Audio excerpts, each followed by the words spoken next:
Mungkin Anda bertanya, Pak Sofyan terapinya seperti apa? Tadi Anda sempat dengar bahwa terapinya itu Ho'oponopono. Ho'oponopono itu adalah metode kesekian.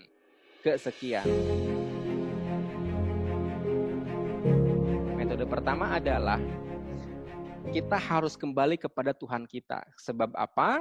Apapun agama Anda meyakini bahwa Anda diciptakan Tuhan. Kalau seandainya Anda diciptakan Tuhan, berarti kita harus kembali kepada jalan Tuhan. Nah, tetapi kemudian saya ingin menjelaskan lebih lanjut, konsep ini saya ambil dari materinya ESQ. Oke, dari materinya ESQ, Bapak Ari Ginanjar Agustian. Dia mengatakan bahwa dalam diri manusia itu ada sifat-sifat Tuhan. Sifat-sifat Tuhan seperti apa? Contohnya, jujur, memaafkan, memberi, mencintai, dan lain-lain. Jadi kalau seandainya manusia punya sifat dendam, itu bukan sifat Tuhan, itu sifat iblis. Kalau manusia pemarah, itu bukan sifat Tuhan, itu sifat iblis. Oke? Kalau manusia itu katakanlah sering meratapi dirinya sendiri, itu bukan sifat Tuhan, itu sifat iblis. Dengan kata lain teman-teman semua, ketika seseorang itu marah, dendam, sakit hati, yang harus dilakukan adalah mengembalikan sifat-sifat Tuhan ke dalam diri dia, membuang sifat-sifat iblis keluar. Oke, maka terapi pertama itu kami pakai panduan agama masing-masing. Bagi Muslim itu baca Al-Quran.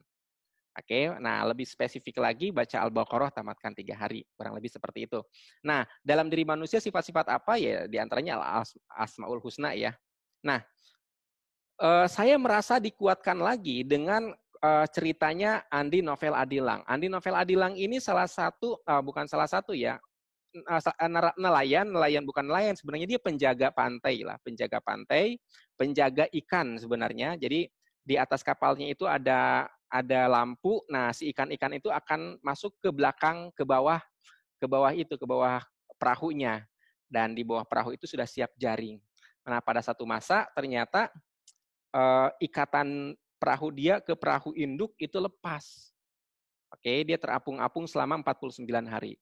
Tetapi kemudian pada saat terapung itu, dia tidak tahu mau sampai kapan dia terapung di situ. Sedih, iya. Nangis, iya, dia bilang. Nah, tetapi kemudian yang menarik ketika ditanya sama Deddy Corbuzier, apakah kamu sedih? Iya, sedih. Kenapa kamu membuatmu sedih? Ya, karena aku tidak tahu kapan aku bisa kembali ke ibu saya, kata dia dalam wawancara hitam putih. Nah, yang menarik adalah kelanjutan dia, ketika saya sedih, saya mengambil kitab suci dan menyanyikan lagu rohani. Itu membuat hati saya tenang. Di situ saya kemudian merinding, teman-teman semua. Kenapa? Dia di tengah lautan, tidak ada tempat yang bisa, bahkan ikan-ikan tidak mengerti bahasa dia, mau minta tolong juga gimana gitu ya. Tapi dia mendapatkan ketenangan setelah membaca kitab suci. Nah, kemudian dia cara bertahan hidupnya adalah dia lepas kaosnya, diikat, dilempar ke laut. Ternyata ada ikan-ikan yang nyangkut, diambil sama dia itu. Nah, dimasak dengan kayu-kayu yang masih tersedia, di situ dimakan. Minumnya dari mana? Dia akan menampung air hujan.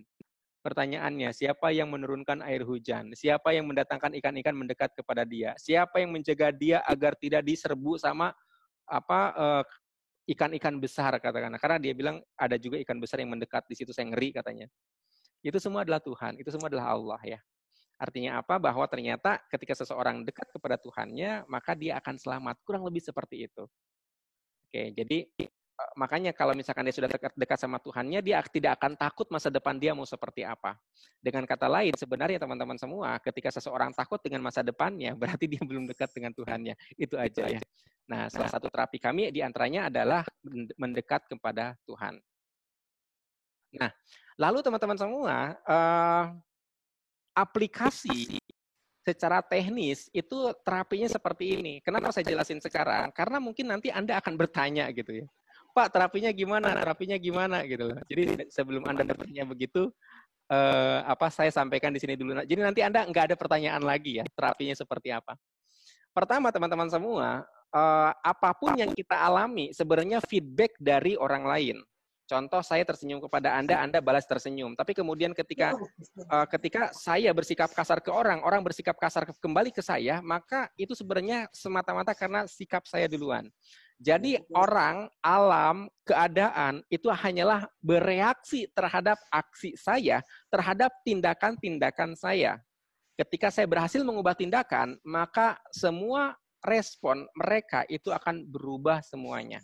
Nah, tindakan saya itu dipengaruhi oleh pikiran-pikiran saya, dipengaruhi oleh ucapan saya, kemudian dipengaruhi oleh tindakan. Tindakan dan ucapan dipengaruhi oleh pikiran. Oke, dipengaruhi oleh pikiran kita ya. Nah, pikiran kita dipengaruhi oleh emosi. Emosi dipengaruhi oleh spiritual. Artinya apa? Kalau Anda sekedar berpikir positif, Anda tidak akan berhasil. Pada saat Anda sangat marah, pada saat Anda sangat putus asa, Anda sudah tidak bisa berpikir positif lagi. Oke, bahkan ada orang yang mengatakan, ya masa bodohlah dengan ucapan para trainer katanya. Ketika ngerasa emosional sekali gitu kan. Tetapi ketika Anda juga tidak bisa Anda selalu mengendalikan rasa bahagia Anda ketika Anda membohongi hati nurani. Contoh, 7 kali 7, 50. Itu pasti salah. Yang benar 7 kali 7, 49. Tetapi ketika Anda bertahan dengan 7 kali 7, 50, emosi Anda sudah mulai nggak stabil. Kenapa? Anda juga gelisah.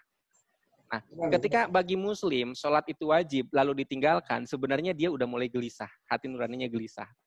Oke, jadi cara kembalinya gimana? Membersihkan emosi dengan cara membersihkan spiritual dulu. Kayak gitu ya. Nah, ini yang kami sebut sebagai setup, spiritual, emosi, tindakan, ucapan, pikiran. Nah, apapun yang Anda alami, tadi seperti saya bilang, itu bermula dari emosi, teman-teman semua. Emosi menghasilkan keyakinan. Oke, contoh tadi,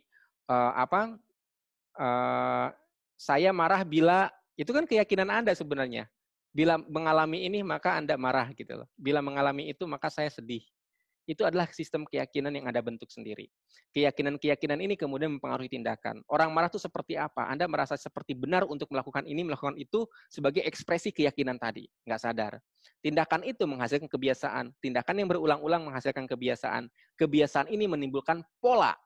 Oke, kebiasaan ini menimbulkan pola. Dan inilah yang kemudian menimbulkan feedback. Jadi ketika Anda terpola hidup kaya, berarti kan ada kebiasaan orang kaya. Ketika Anda terpola hidup susah, berarti ada kebiasaan orang susah di situ. Nah, kebiasaan itu didorong oleh tindakan-tindakan, oleh keyakinan-keyakinan, oleh emosi. Jadi dari mana kita akan menelusuri ketika seseorang ingin memperbaiki diri gitu kan? Ya dari emosinya. Dari emosinya yang harus kita telusuri itu. Emosi apa yang mendorong seseorang sehingga dia meyakini keyakinan tertentu, lalu keyakinan apa yang kemudian mendorong dia untuk melakukan tindakan-tindakan tertentu, dan tindakan ini kemudian menjadikan kebiasaan, menjadikan pola, menjadikan result atau hasil. Oke, jadi sekali lagi pangkalnya dari emosi. Nah, dari mana kita kemudian melihat emosi orang itu, pola emosi yang dirasakan? Itu dari tanda tangan, teman-teman semua. Setidaknya ada 25 simbol tanda tangan yang saya pelajari, yang saya ketahui berdasarkan pengalaman empirik. Jadi kalau Anda bertanya kepada saya, Pak Sofyan, dari mana Anda bisa menganalisa tanda tangan? Saya bilang pengalaman empirik. Oke, dari tahun 2004 sampai dengan sekarang.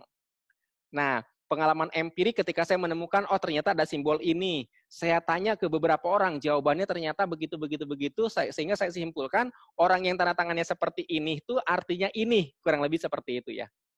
Pak Sofyan, ada nggak ini landasan ilmiahnya? Saya tidak tahu. Saya tidak tahu ini landasan ilmiahnya dari mana, saya nggak tahu. Sekali lagi, ini empirik pengalaman pribadi. Nah, tapi kemudian sepanjang saya analisa itu belum ada sih yang mengatakan ini Pak Sofyan keliru gitu kan, ini Pak Sofyan salah, tapi persentasenya sangat kecil sekali, kebanyakan itu benar. Sampai kemudian saya mengajarkan analisa tanda tangan ke beberapa orang, ternyata mereka pun bisa.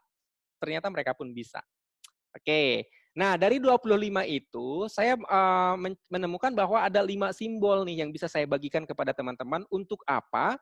Untuk menyadarkan Anda semua bahwa ketika Anda ingin memperbaiki sesuatu, itu perbaiki diri sendiri dulu. Saya bisa membuktikan bahwa Anda harus diperbaiki, gitu loh. Jadi sebelum Anda menyalahkan orang lain, sebelum Anda menganggap bahwa ini gara-gara resesi, katakan hidup saya susah, gitu kan. Kita akan lihat diri sendiri dulu, ya.